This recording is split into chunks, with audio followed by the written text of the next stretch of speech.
the State of the Province address for the Gauteng Province. Hello and welcome to the CNBC Africa special broadcast. I'm Lubabalo Mashiqana.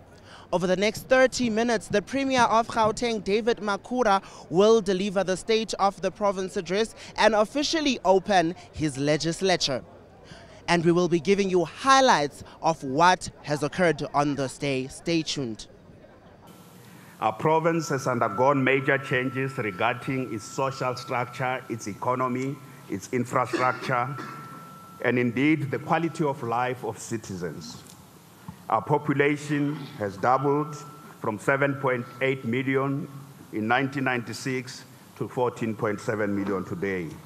This makes Gauteng the most populous province in our country.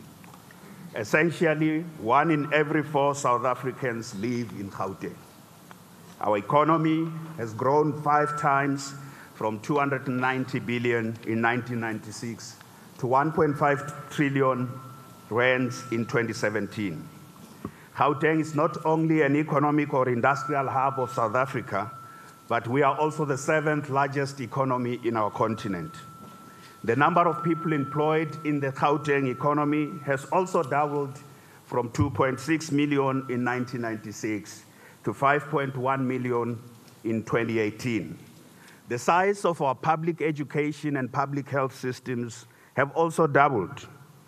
In 1994, there were only 1.2 million learners in public education, and today there are 2.3 million learners. The Gauteng public health system serves 20 million healthcare users per annum today, whilst in 1994, it was only 7 million patients.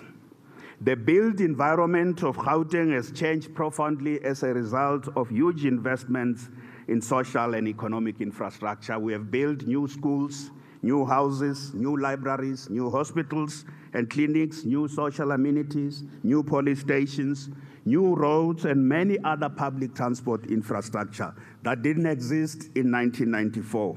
The following day, CNBC Africa invited Premier David Makhura to studio for a one-on-one discussion. Premier, thank you so much for making time to speak to us. Yesterday you spoke a lot about the successes that your administration has achieved over the past 5 years, but take us through some of the challenges that you've experienced in achieving this. Thank you very much, Babalo, for the opportunity. Yes, we were looking in the State of the Province address at what we have done over the whole 5 years. And just to summarize, I think we have done very well on education. Gauteng is now the top province, the #1 province with regard to grade 12 results. Grade 12 is a very important stepping stone for our young people in the country. We also have done significantly well. We have taken 500,000 young people, retrained them into skills that have enabled a lot of them to either set up their own businesses or have gained access into the labor market. We have also revitalized quite significantly the township economy. Fourthly, we have been able to achieve substantial improvements in the way our province is governed in terms of clean governance. And lastly, we have created 469,000 jobs in the economy through a lot of work, sector focused, with industry leaders. So that's our story. It is very difficult to dispute the story that over the past 5 years, the province has really been on the move. Premier, what are some of the challenges that you have experienced during this time? Certainly, Gauteng is a complex province. I said that in the State of the Province address. The first major challenge is that everybody wants to be in Gauteng. So the population, just in over 25 years, the population has doubled. What does this do? So in-migration and the high rate of urbanization put lots of pressure on our healthcare system, on our education system, on our housing delivery program. So, for example, we have built 1.2 million houses, but the backlog still stands at 1 million. So rapid urbanization and immigration is a big pressure for everything we are doing. The other important area of challenge is that these numbers mean something also, that you create jobs, but there are many more people who are looking for work, who have moved from different parts of the country, including different parts of the continent, because we are a magnet. We are not just an economic hub of South Africa. We are an industrial hub of sub-Saharan Africa. We are a magnet. So from that point of view, also these huge numbers have implications. So you have more people constantly on the lookout for work. But we have been ready for those challenges. The pressure on our system, on our healthcare, education, housing, on employment, it's something that we are ready going forward to overcome. I think there is empirical evidence to show that with the global economic difficulties, the health sector was affected. If you look at the higher than normal health inflation, the budget of the health system has shrunk in real terms, especially affected by the 2008 economic recession. But in addition, the national grants, whereas they were 60% of the budget, now they are about 30% of the total budget of health. So there has to be recalibration based on an equitable distribution of resources in the short term, but in the long term, we need to have the national health insurance off the ground. Because if in the national health insurance dispensation, every person, every patient will move with their funding wherever you move, because there will be a pooled fund. As the Premier has demonstrated, we have been able to create more than 400,000 jobs. That's not enough. We could have created more.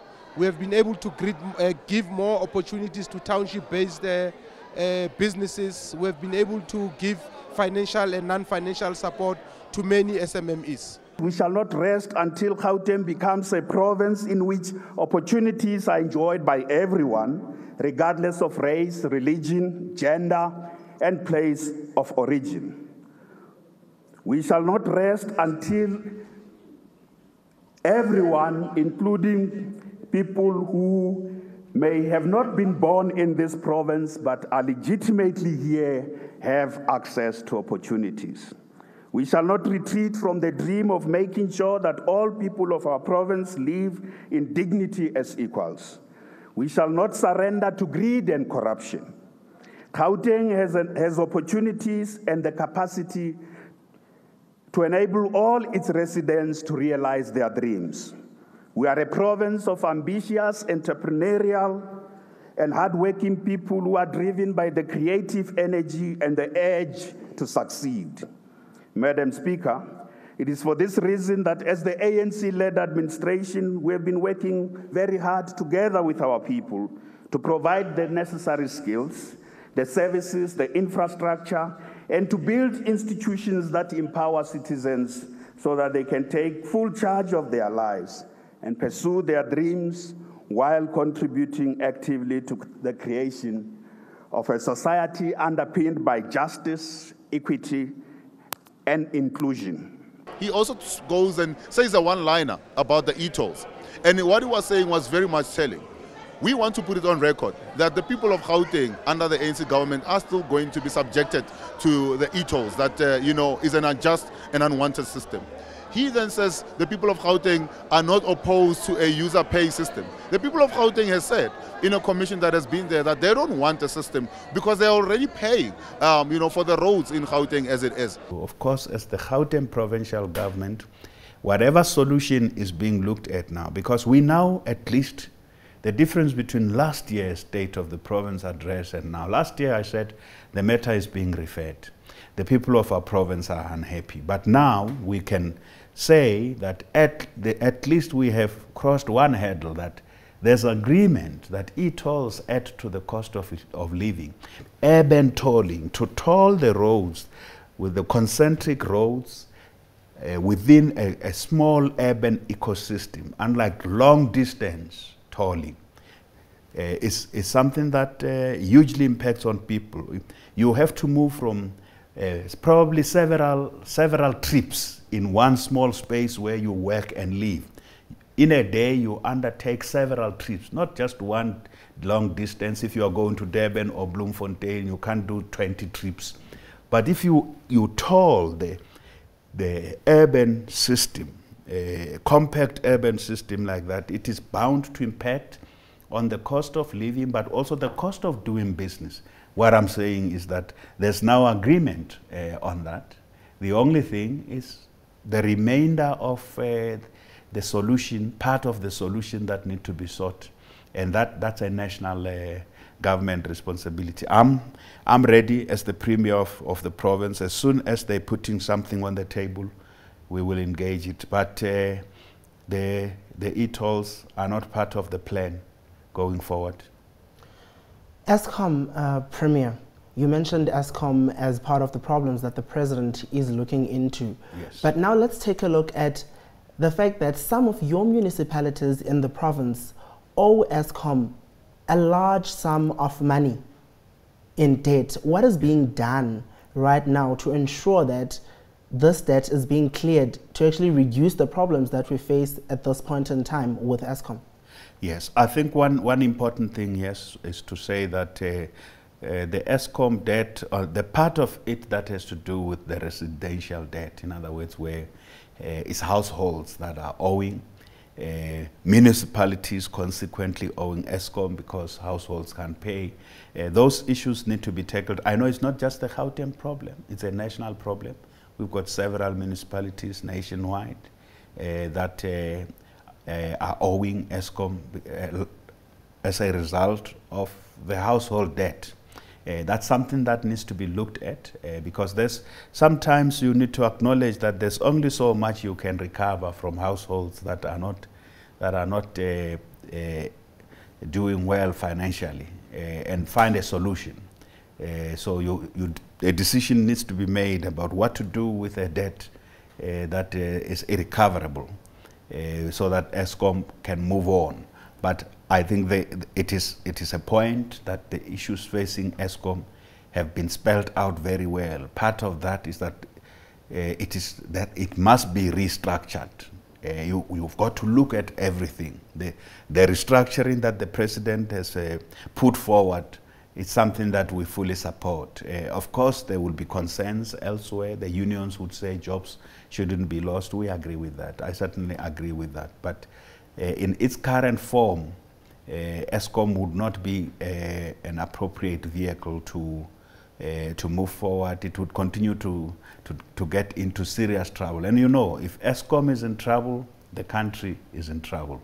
Well, as you know, it's beyond our control as the province. And you will know that the President has already committed himself and his team to making sure that they address that issue. But we are certainly deeply concerned as the Gauteng Provincial Government because, as you know, we run the biggest economy in the country. And 42% of the industrial activities are taking place here. And facing load shedding is not a small matter, it's a big problem. We actually began a process of requesting that the health facilities should be spared the load shedding where possible, because then we spend more money on generators. And I'm really encouraged, and I want to thank our CEOs and management that we never really had a crisis because the generators are part and parcel of running any health system in case of power disruptions. But the Eskom or energy security is very critical for our health facilities. This thing of restructuring it into different business units is something we should have done some time ago as a country. To also force Eskom to be, more competitive. I mean, Eskom itself needs to be able to participate in the renewable energy space as Eskom, to look into its own technology and its own modernization, and that's very, very important. But we are a big economy as Gauteng province, so A day in our economy without lights, without electricity, has a huge impact on businesses. The last week has been devastating. We are an economy preoccupied with creating jobs and inclusive growth. We can't do that without energy. And I think yesterday one of the things I was saying is that in 2014 we deposited in the province the idea that municipalities, especially the metro municipalities, have capacity for energy, and they also have a mandate. I engaged with municipalities a lot in the run-up to the 2016 elections. We developed great plans for Johannesburg. We developed great plans for Tshwane. But I was saying yesterday, some of those plans around energy expansion were stopped purely on political grounds. And that's short-sightedness, because we would be somewhere else by now. We would be pretty far. Honorable members, the spirit of the youth of our province is that they don't need handouts. They need a helping hand. They want to make something out of their lives, regardless of their backgrounds. We too must not disappoint them. One of the areas in which this ANC-led administration has made tremendous and irrefutable progress is on the question of the township economy. Prior to 2014, the provincial government's procurement spend on township businesses was only 600 million rands. Over the past 5 years, we have procured goods and services to a total of 22 billion rands. Today, our province is the pioneer, the laboratory, and the leader on the revitalization and transformation of township economies so that they can become sustainable and job-creating enterprises. We have provided financial and non-financial support and assisted many township businesses to have access to markets. We have also invested significantly in industrial infrastructure in the townships, the infrastructure such as the industrial parks and agri-parks, automotive hubs, and ECAC labs. The Township Entrepreneurship Awards and Pitching Booster Program are platforms to showcase the entrepreneurial spirit and creative energies and innovation within the township economy in our province. There are several individual entrepreneurs who have benefited from government support who are here with us today, and some of their stories will be told through this State of the Province address. Iri B. Shabangu from Restival in Sidibeng is one of the 181 entrepreneurs who have benefited from the Pitching Booster Program. She won a 40,000 Rand prize from the Pitching Booster and used it to buy new equipment for her fashion design business. Iri has the following to say: I have the best sewing equipment in the world. I have a bigger space and it's heaven. One of my biggest achievements that deeply mean a lot to me is to be able to teach young, aspiring youth without funds to study the fashion industry, especially fashion design. What I took away with me from the SOPA is the attention that has been given to the township economy. Remember the special setup of the previous regime of apartheid, where some components of the society were marginalized. So now it looks to me as if the SOPA now is bringing hope to the hopeless. And now the township economy is going to be revitalized. And the issues of decentralization of services to the people where it is needed most. That's component number one. Component number two is the economic component. Remember, your dreams could be as high as Mount Methuselah, but as long as you do not have the ability and the aptitude to entice the investors' confidence into your running of governance, which is what has been confirmed over the period of 5 years, that this government was able to attract about 199 billion. That is not a child's play. For me, where I'm sitting, though I'm in an opposition party, but I'm moving from the objective point where I don't play politics but reality. for the government to be able to attract that kind of an investment, for me, that is very much commendable, which I think it's moving towards a government that is people-centered, where we will foster in the issues of human dignity of our people and also the issues of political stability. Overall, we always in health talk about the socio-economic contributing factors of health.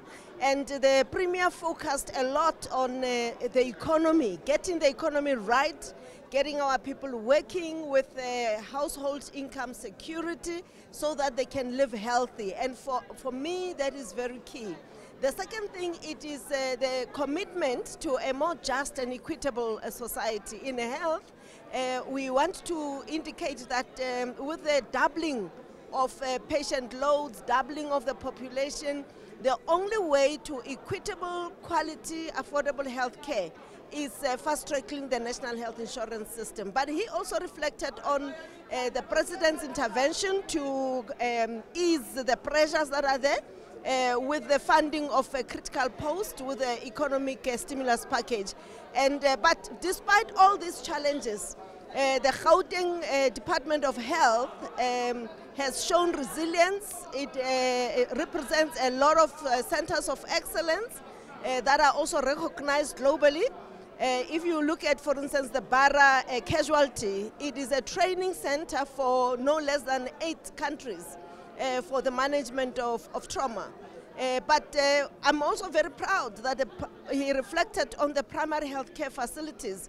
Gauteng remains #1 in the country in terms of the compliance with ideal clinic status. So we have pushed quite a lot. We have kept up as the health system, and we can do more. And indeed, our health workers in the front line needs to be saluted. I'm very proud and I really honor them. And we are committing to that we'll work with them to ensure that there is equitable funding of the health system to cope with the demands. I think we've got a solid economic development plan here. We know that the national government has got a plan as well. And what you need to do is to focus and make sure that we implement those plans. And we will leave the rest to the next coming governments. Premier, another thing that came from political leaders yesterday, and you also touched on it in your speech, was the issue of Bosasa, the business of the province with Bosasa, and that you'd look into it. Take us through that as well. Yes, what I have done so far is to ask the Gauteng government has done something very unique. We have brought civil society activists who are involved in the anti-corruption campaign. We have brought them into a panel and said to them, please work with us. You must be our watchdog. Work with the Gauteng Provincial Government to ensure that everywhere where there's corruption, we are able to deal with it decisively. You become our eyes and ears. So this panel has been doing great work. They are focusing on how to ensure that business, we don't have unethical business practices in this province. They've been engaging a lot of professional bodies, trade unions, businesses, civil servants themselves. They've been engaging with them. So they have also advised us when there was a problem with KPMG and McKinsey and them. I asked them to advise us on what decision will be an appropriate decision based on the allegations that those global firms were facing. I am doing the same, that given the allegations coming out of the Zondo Commission, which are serious, those allegations are very serious. I've asked them, look at any business, and I don't want to conclude that there is business or there is no business between the provincial government. I said to them, look at any business that any department of the provincial government may have done with Bosasa and advise us accordingly if that such business was done on an ethical basis or not, and what we need to do. So that's my approach. I don't want to shoot from the hip. We have a body, the Ethics Advisory Council in our province, made up of very eminent individuals. As I say, anti-corruption activists are gathered there. They will advise me about what to do with Bosasa, but they first have to find out what contracts are there. Is there any contract between any of our departments or any entity that is linked to Bosasa? At this stage, I will wait for them to give me that advice. They must review any of those contracts if they are there, and then advise us accordingly, and we will take action. Taking action is something we do without fear or favor. What would you say are the 3 major milestones that you've achieved over the past 5 years? Well, firstly, let me say that I think we have creating 469,000 jobs in an economy that has gone through such a major problem since 2015, since December 2015. Our economy has gone through major problems that had attracted also the credit rating agencies. So that's a big milestone, because this is 469,000 jobs in 5 years. So if the situation was better, we could have doubled the number of jobs. Jobs are an important issue, but bringing the township economy for us, people in the townships are what makes Gauteng, it's the pulse of this province, what makes this province what it is. The majority of the people live in the townships. You leave them out, you are out of the economy, you are building no economy at all. So we have now brought them in. And then lastly, I think we have done extremely well in education. That's our source of pride.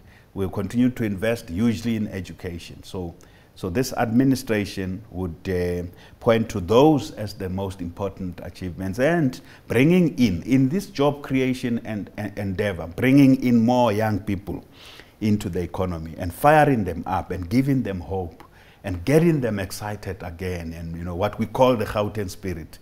So you have got people in the townships, we've got young people who say, this is a place of opportunity for us. So we too want to go out there and do things for ourselves. But government must come in there and assist. And of course, I will also say that I think we have built a track record of clean government. The Auditor General has given us a thumbs up. We are a province, just last year, we are the only province that got 100% unqualified audit outcomes from the Auditor General. So we are serious about governing in a way that is ethical and dealing with corruption.